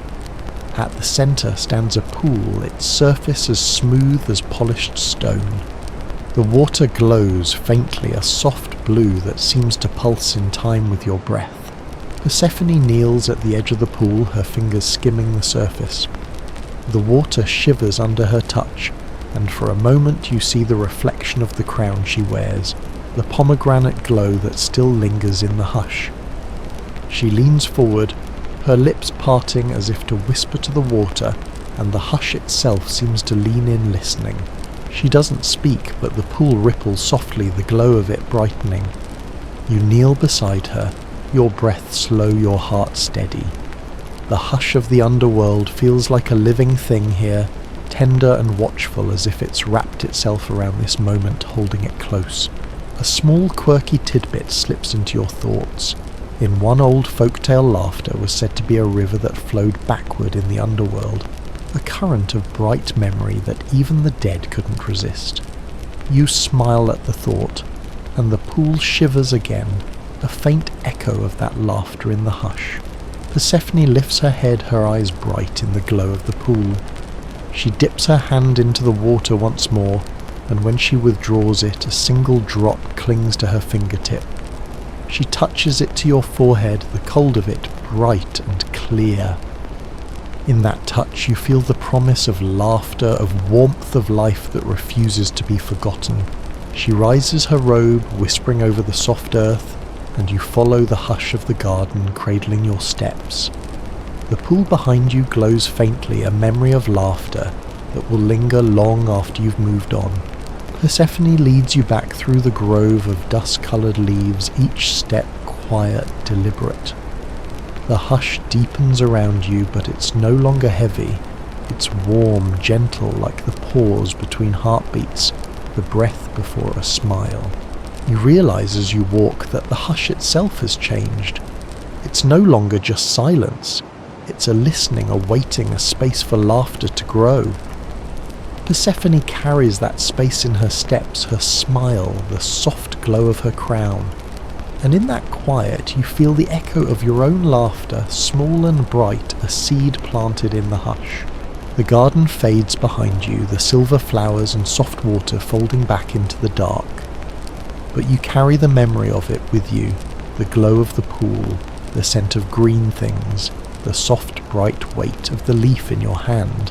Persephone walks ahead, the hush parting for her like a breath, and you follow laughter waiting at the edges of your thoughts, a quiet promise that even in the kingdom of endings there is always something waiting to begin. The hush of the underworld wraps around you as you leave the garden, behind its memory clinging to your skin like the soft glow of moonlight. Persephone's figure leads you through a winding corridor, the torchlight flickering off the polished stone like small steady stars. She walks with the quiet authority of someone who has claimed this place as her own, the weight of the crown balanced lightly on her brow. The air grows cooler again, the hush deepening into a gentle stillness. You pass beneath an archway carved with weeping willows, their branches etched in fine lines that seem to move as you walk by, reaching down like gentle hands to brush your shoulders. The path here is soft underfoot, as if the earth itself has softened to cradle your steps. You remember the stories, how the ancients believed the underworld was threaded through with weeping willows, their branches heavy with sorrow and memory. Historians still debate whether those willows were meant as a sign of mourning or a promise of gentle dreams. In this hush, they feel like both. Persephone pauses at the edge of a small pool, its surface still and black as obsidian. The willows lean low over it, their pale leaves trailing in the water like tears. She kneels, her fingers skimming the surface, and the hush leans in listening. You kneel beside her, the air rich with the scent of wet earth and the faint, sweet tang of pomegranate. You see your reflection in the pool, a ghost of yourself, half light, half shadow. Beside you, Persephone's reflection is clearer, her crown glimmering faintly in the water's quiet heart. She dips her hand deeper, and the water ripples, sending gentle waves across the mirrored surface. The willows sway softly in response, their branches brushing against each other with a sound like a sigh. You hear it in the hush, the echo of laughter that has nothing to do with joy, but everything to do with endurance. A laughter that endures even the deepest night. A strange, tender fact flickers in your mind. In some ancient rites, willow branches were used to weave crowns for those who would walk between worlds, crowns of memory, of mourning, of silent strength. You wonder if Persephone's crown was ever woven from such branches, each leaf a promise that she would find her way back to the light. She lifts her hand from the water droplets clinging to her skin like liquid starlight. She touches one to her lips, her eyes closing for a moment, as if tasting the memory of the willow's gentle sorrow. When she opens her eyes, they're bright clear, and you see in them the calm acceptance of a queen who understands the weight of both laughter and tears. She rises, and the hush shifts around her, the willows bowing low in silent respect. She steps past the pool, her feet light on the soft earth, the pomegranate glow still a gentle promise in her hand. You follow the hush of the underworld, a steady breath around you, warm and patient. The path narrows again, the walls pressed close with roots and dark earth. You feel the slow heartbeat of the deep rock beneath your feet, steady and sure. Persephone doesn't look back, but her presence steadies you, her laughter a quiet memory at the edge of your thoughts. She pauses at a narrow doorway, its frame woven with thin branches that twine together like a living gate. She brushes her fingers along them, and for a moment you see a faint shimmer, a pulse of green that flickers like a heartbeat. She pushes the branches aside, and the doorway opens into a small alcove lit by a single steady flame. The flame flickers in a bronze lamp, its glow warm and bright, and the hush of the underworld seems to gather around it, drawn by its soft light. Persephone steps forward, her hand lifted to the warmth, and you see the way the flame reflects in her eyes, tiny suns dancing in the dark. A fact comes to mind. Some ancient tales claim that the underworld's fires were not meant to consume, but to guide their light, a promise of safe passage for those who dared the shadow. You wonder if this small flame is one of those ancient guides, a quiet light in a kingdom of endings. Persephone doesn't speak, but she smiles faintly, her lips curving in that soft knowing way that says she carries the weight of both the darkness and the light. She cups her hands around the flame for a moment, as if drawing its warmth into her palms, and then she steps back, the hush of the alcove wrapping her in quiet reverence. She turns to you, her eyes bright in the flickering light, and you feel a small spark of laughter in your own chest, soft and defiant, a promise that even here in the hush of the underworld there is still room for something bright. She steps through the doorway, the hush parting for her like a sigh, and you follow your steps, light your breath steady. The weeping willows bow behind you, their branches whispering in the dark, and you carry the memory of their gentle sorrow with you, a soft music that lingers even as the path bends forward once more. The path narrows again as Persephone leads you onward, the hush of the underworld growing deeper, richer with each step. The air here is close and still, but it carries a faint scent of something warm and green, like the ghost of spring lingering in the endless night. The walls are rough with dark roots that snake down from the ceiling, their shapes twisting like veins. They pulse faintly in the flickering light of the torches, a quiet, steady heartbeat, that matches the rhythm of your breath. You feel the hush settle into your bones, a patient weight that holds you steady in the dark. Persephone walks with calm purpose, her steps sure and deliberate, the crown of branches steady on her brow. She pauses now and then, her hand brushing against the roots, as if she's listening for something only she can hear. In those moments, the hush seems to hold its breath, waiting for her quiet command. The corridor widens, suddenly opening into a vast cavern lit by pale, flickering lanterns. The air is warmer here, touched by a soft glow that seems to rise from the earth itself. You see shadows dancing on the walls, tall and thin, the shapes of ancient trees, and distant figures caught in a silent waltz that never ends. Persephone steps into the cavern, her presence a quiet light that draws the shadows close. She lifts her head, her eyes bright, and you see the faintest smile curve her lips, a promise of laughter that has nothing to do with noise and everything to do with strength. A curious detail drifts through your thoughts. In some ancient myths, the underworld was said to be layered realms within realms, each one a reflection of the last, each one holding its own secrets. Historians still argue whether this was a map of the soul, or just a way to make sense of the vast unknown. But as you stand in this cavern of dancing shadows, you feel the truth of it, that even in the deepest night there are layers of light waiting to be found. Persephone walks to the centre of the cavern where a single stone pedestal rises from the earth. It's smooth and dark, etched with faint symbols that glow softly in the hush.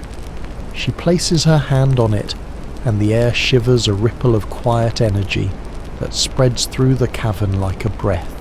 She closes her eyes, and for a moment the hush grows so deep it feels like the world has stopped turning.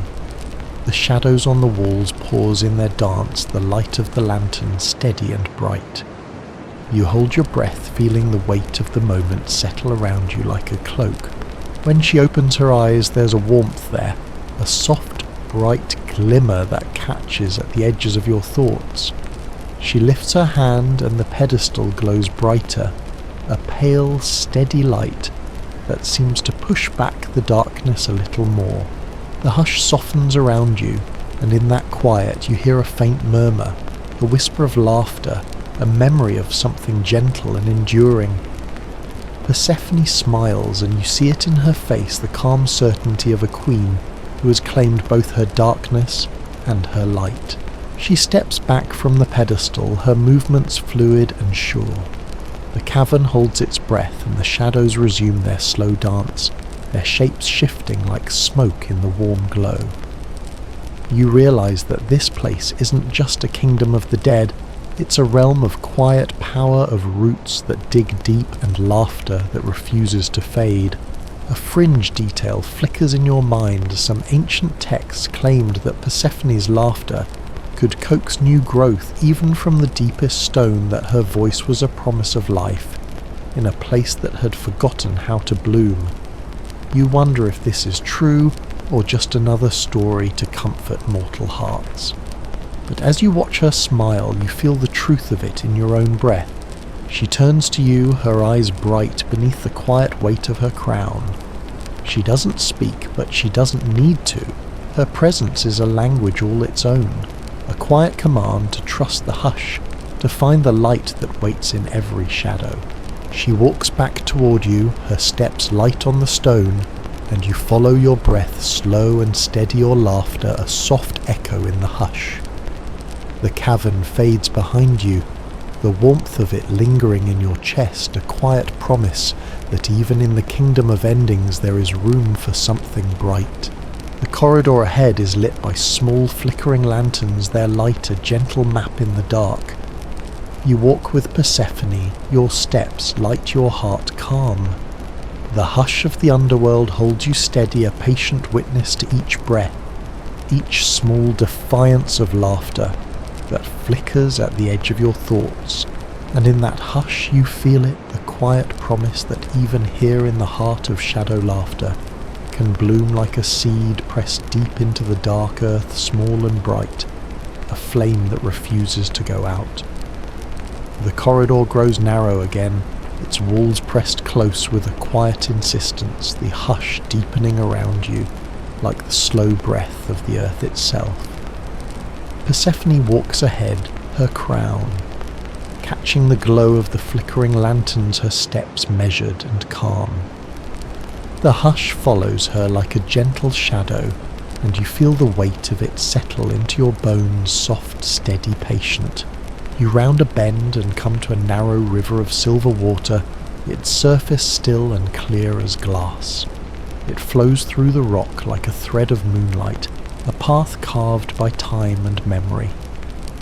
Persephone pauses at its edge, her fingers brushing the surface, and you see her reflection ripple in the quiet water. Her crown, her calm, the faint glow of laughter at the corners of her lips. This is the river Lethe, the river of forgetfulness. In the old stories, the dead drank from it to let go of their mortal pain, to slip into the hush of eternity. Historians still argue whether it was ever more than a symbol, but in the quiet of the underworld you feel its presence like a soft breath, cool, gentle, and deeply final. Persephone lifts her hand, her palm cupped with the faintest shimmer of water. She doesn't drink, but she holds it there, watching the way the silver light plays in the hollow of her palm. You wonder what she sees, what memories she would let go, and what she would hold close even here in the endless dusk. She lowers her hand, the water slipping away, and you feel the hush shift around you, a quiet promise that some things are meant to be remembered, even in the kingdom of forgetting. She steps lightly along the river's edge, her movements graceful, the hush parting for her like a breath. You follow your footsteps, soft, the hush, a patient witness to each breath you take. A curious detail slips into your thoughts. Some ancient philosophers claim that the Lethe didn't just wash away memory, it transformed it, weaving it into the deep roots of the world. Laughter, they said, was the memory that survived, echoing in the hush, like a bright thread of defiance. You wonder if that's why Persephone walks so calmly here, if she knows that laughter can't be drowned. She pauses at a place where the river narrows, the water dark and bright at once. She kneels, her fingers skimming the surface, and you see the faintest smile curve her lips, a small quiet defiance that has nothing to do with the weight of crowns, and everything to do with the choice to remember. She lifts her head and looks at you, her eyes bright in the hush. She doesn't speak, but her gaze says everything that even here in this place of forgetting, she carries laughter like a flame, a promise that even the deepest shadows can't snuff out. She rises and steps back from the river, her movements light, unhurried. The hush of the underworld breathes around her, the soft sigh of roots deep in the earth. You follow her, your own breath, a quiet echo in the hush, the memory of laughter, a small bright flame in your chest. The corridor widens into a chamber lit by small flickering lamps set in the stone walls. Their glow is soft, warm, like the breath of a sleeping world. Persephone pauses in the centre of the room, her fingers brushing the stone, and you see the hush lean in close, listening. She closes her eyes and lifts her head, her breath slow and steady. The hush holds its breath with her, the quiet, deep and gentle. You feel your own heart slow, your laughter, waiting at the edge of your thoughts, patient and soft. A small tender fact comes to mind. In some ancient rites, the river's water was said to carry the voices of the dead, their last laughter woven into the hush. You wonder if that's what Persephone hears in the quiet, if every ripple is a memory of laughter that endures. She opens her eyes and the hush seems to sigh soft and warm. She turns to you, her smile gentle, her presence a calm promise in the hush. She doesn't speak, but you feel the echo of her laughter in your own breath, a quiet defiance against the endless night. She steps forward, her crown glimmering in the soft light, and you follow your feet, light, your heart calm. The hush of the underworld cradles you, a patient witness to each step, each small promise of light in the dark. The corridor ahead glows faintly, the lamps a gentle map through the hush. You walk with Persephone, your laughter a quiet thread in the silence, a promise that even in the kingdom of forgetting, there is still memory, soft, bright, unbreakable. The path ahead is gentle, curving through the hush, like a river of quiet light. The flickering lamps cast soft, warm glows on the smooth stone walls, and the air carries the faint scent of earth and the memory of spring. You walk with Persephone, her crown, catching the light like a promise, her steps unhurried and calm. The hush of the underworld feels different here, less like an ending, more like a pause, a breath before something new. You feel it in your bones, the quiet certainty that even in a kingdom of endings there are seeds waiting to bloom. You round a corner and find yourself in a garden of sand. The ground is soft beneath your feet, the grains warm and golden under the gentle light. In the centre of the garden stands an hourglass taller than you, its glass polished to a perfect ghostly gleam. Fine silver sand flows within a steady, patient stream that seems to glow with its own light. Persephone walks to the hourglass, her fingertips brushing its smooth surface. She watches the flow of the sand with a quiet smile, her eyes bright with the calm of someone who knows that time here is both endless and irrelevant. You remember a curious fact: some ancient philosophers claimed that the underworld was a place outside of time, that every grain of sand in the hourglass was a life lived, a laugh shared, a tear shed. Historians still argue whether this was meant to comfort the living or to frighten them, but here in this quiet hush, it feels like both. Persephone turns to you, her smile soft, and lifts her hand to the hourglass. The sand within seems to quicken at her touch, the silver flow shimmering brighter for a heartbeat, before settling back into its steady rhythm. She doesn't speak, but you feel the promise in that gesture that even here time bends to her will, and laughter is the measure by which the dark is weighed. She steps back, her gaze lingering on the hourglass for a moment longer. You see in her eyes the quiet understanding of someone who has walked both sides of the river, who's felt the weight of centuries and still carries the soft glow of laughter in her chest. She walks on her steps, light in the sand, and you follow the hush of the garden, a soft sigh in your ears. The air is warm here, the scent of pomegranate and damp earth twining together in a promise of life that refuses to be forgotten. A small stream trickles through the sand, its water clear and bright as starlight. Persephone pauses to kneel beside it, her fingers dipping into the gentle current. She lifts a single drop to her lips, tasting the cool sweetness, with a soft smile that says more than words ever could. You kneel beside her, the hush settling around you like a gentle hand. The water glimmers and you catch your reflection in its silver surface, pale and bright, a ghost of yourself that feels more real here than in the sunlit world above. Persephone rises, the water clinging to her fingertips like liquid light. She brushes a droplet across your forehead, and in that touch you feel the quiet echo of her laughter, soft, bright, a promise that even in the kingdom of endings there is always a beginning. She walks on and you rise to follow the hush of the hourglass garden wrapping around you like a soft breath. The grains of sand seem to sing beneath your feet, a quiet music that hums in your bones. You walk past the hourglass, its slow, patient flow, a gentle promise that time here is a gift, not a burden. The hush feels warm, alive, as if the underworld itself is holding its breath, waiting for you to laugh. Tender, almost absurd detail slips into your mind in some old tales. Hourglasses were said to hold the souls of the dead, each grain a tiny world of memory and joy. You wonder if that's why Persephone walks so calmly here, if she knows that every grain of sand is a seed of laughter waiting to bloom. She leads you through the hush, your steps soft on the warm sand, the scent of pomegranate and green things lingering in the air. The hush deepens around you, but it's no longer heavy. It's gentle, patient, a quiet invitation to find your own breath in the silence. And in that hush you feel it, the echo of laughter at the edges of your thoughts, soft and warm, a promise that even here in the heart of the underworld there is light waiting to be found. Persephone pauses at the edge of the garden, her crown glimmering, her eyes bright. She turns to you, and in her gaze you see the quiet defiance of laughter that can't be silenced, the soft glow of a queen who knows that even in the kingdom of shadows there is always light. You step forward, your breath steady, your laughter a soft thread in the hush, and together you walk on the hourglass garden behind you, the promise of something bright ahead.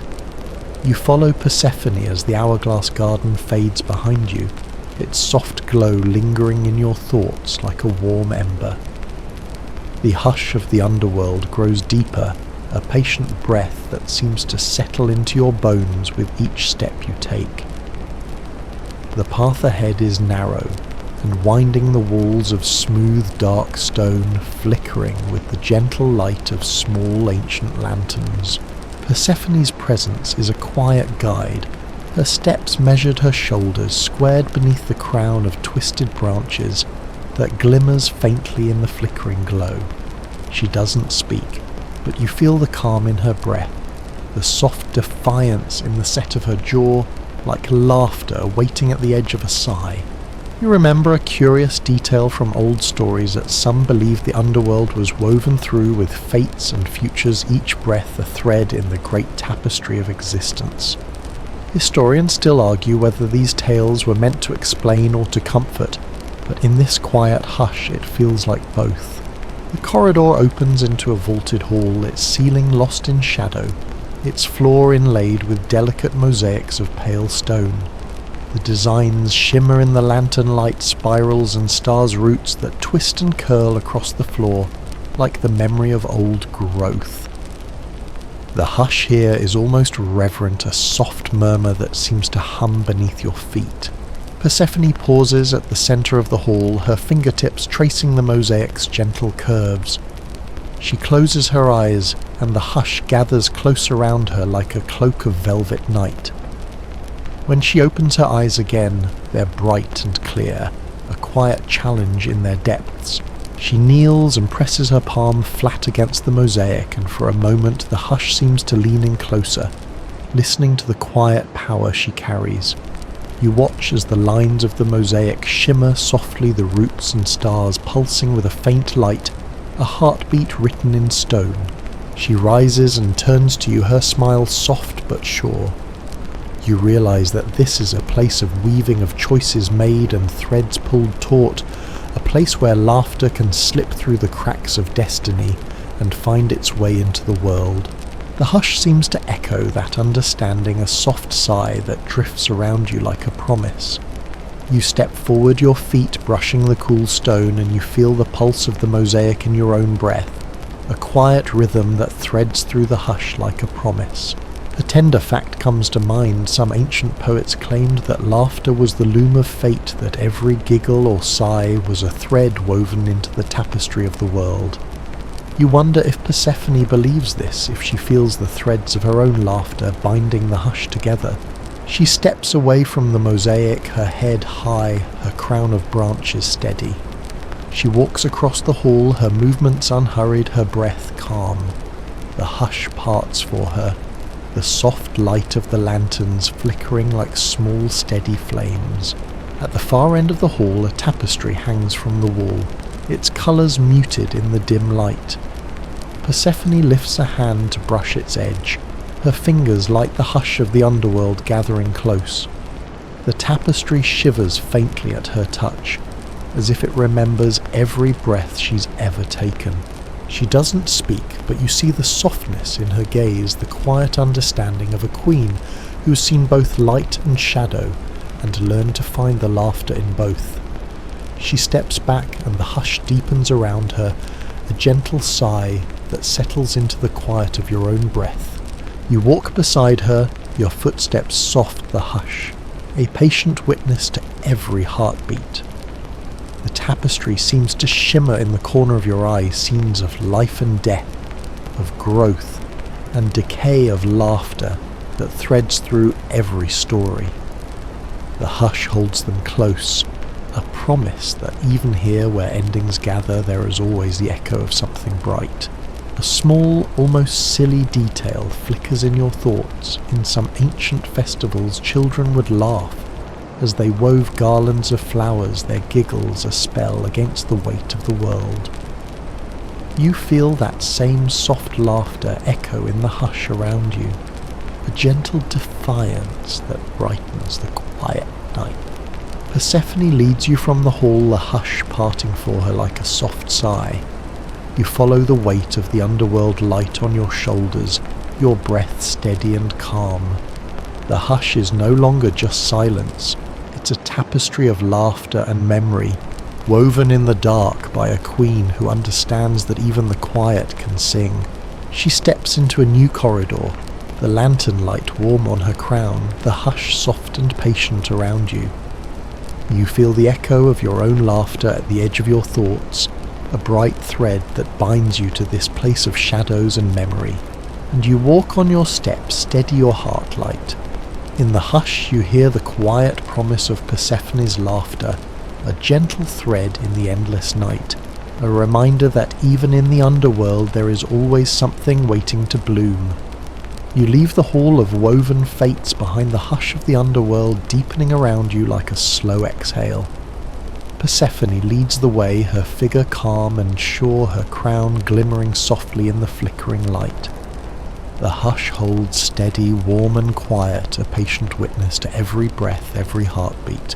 The corridor grows narrow again, the walls rough with the quiet weight of centuries. Roots curl down from the ceiling like slow, deliberate hands, their shapes etched in the hush, like promises of life that refuses to be forgotten.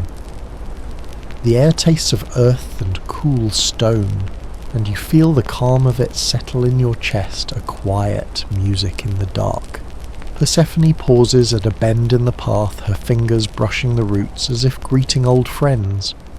She smiles faintly, and you see the echo of laughter in her eyes, soft and bright, a quiet defiance against the hush. She doesn't speak, but her presence is enough, a steady promise that even here in the kingdom of endings there is always the seed of something new.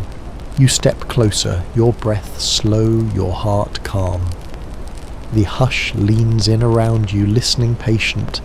You feel it in your bones, the memory of every small laugh, every bright breath that has ever echoed through these halls. In this place of shadows, laughter is a quiet key, a promise of light that can't be silenced. Persephone moves on her steps, measured the hush parting for her like a soft sigh.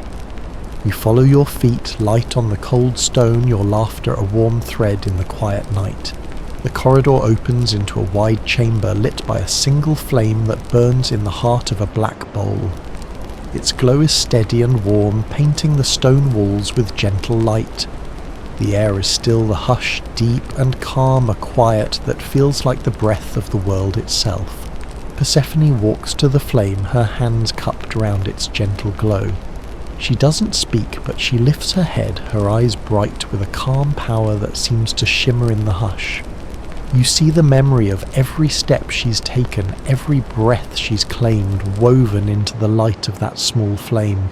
She turns to you, her smile soft and sure. She lifts the flame in her hands, and the hush leans closer, listening to the quiet promise it carries. In the warm glow you see the echo of laughter, soft and bright, a promise that even here in the kingdom of endings there is always room for light. A curious detail drifts through your mind. Some ancient poets claim that the last laugh in the underworld was the key that opened every locked door, a sound so soft and bright that even the hush had to bow to it. Historians still argue whether this was poetry or prayer, but in the glow of that small flame it feels like truth. Persephone lowers the flame and steps back, her crown catching the light, her breath slow and steady. She doesn't speak, but her calm is a language all its own, a promise written in the hush, a defiance that needs no words. She walks past the flame, and you follow the hush wrapping around you like a soft blanket. The corridor ahead is narrow and low, the air rich with the scent of damp earth and the faint sweetness of pomegranate. You feel the weight of every quiet laugh that has ever been spoken here, each one a soft thread in the hush. Persephone pauses at a low archway, her hand resting on the cold stone. She turns to you, her eyes bright, her smile gentle. She doesn't speak, but you hear the promise in the hush around her, a soft echo of laughter that refuses to be silenced. She steps through the archway and you follow your breath, slow, your heart steady. The air on the other side is cooler, tinged with the memory of running water and the scent of green things. You feel it in your bones, the quiet promise of laughter, the calm defiance of light in the dark. A final small detail slips into your thoughts. In some old folk tales, laughter was said to be the breath that cracked the darkness, the spark that made even the deepest night bloom. You feel that spark in your own chest, a quiet flame that glows brighter with every step you take. Persephone leads you forward, her crown steady on her brow, her breath calm and sure. The hush of the underworld follows warm and soft, a patient witness to the quiet power she carries. And in that hush you feel it, the laughter that waits at the edge of every breath, the light that flickers in every shadow. A promise that even in the kingdom of endings there is always the seed of something bright. You walk on your steps, steady your laughter, soft in the hush. And beside you Persephone carries that same laughter, a spark that refuses to be lost, a promise that can never be taken away. You step from the cool hush of the archway into a small chamber lit by a single shaft of pale silver light. The walls are smooth and dark, worn by centuries of breath and memory, and the air is sweet with the faint scent of pomegranate and damp earth. Persephone pauses in the centre of the room, her figure poised and calm, the weight of her crown balanced lightly on her brow. The hush of the underworld gathers close here, not heavy or cold, but warm and expectant, a soft breath that seems to hold its own quiet laughter. Persephone stands still, her eyes bright in the gentle glow, and you see in her face the calm certainty of someone who has walked every shadow and found her own light in the heart of the dark. She lifts her hand and you see that she carries the faintest glimmer of a smile, soft and patient, a promise that laughter is never truly lost. In that smile you see the memory of every step you've taken together, every breath you've shared in the hush of the underworld. A quiet detail flickers in your mind as some ancient tales claim that the laughter of the underworld was the echo of life itself, that every small bright laugh was a thread of memory woven into the deep roots of the world. Historians still argue whether this was ever more than poetry, but here in the hush it feels like truth. Persephone closes her eyes and the hush seems to sigh soft and warm around you. She lowers her hand and takes a single step forward, her movements light and unhurried. The quiet gathers in that step, the promise of a queen who has claimed her place and her laughter in a world of endings. She opens her eyes and meets your gaze, her smile gentle, her breath calm.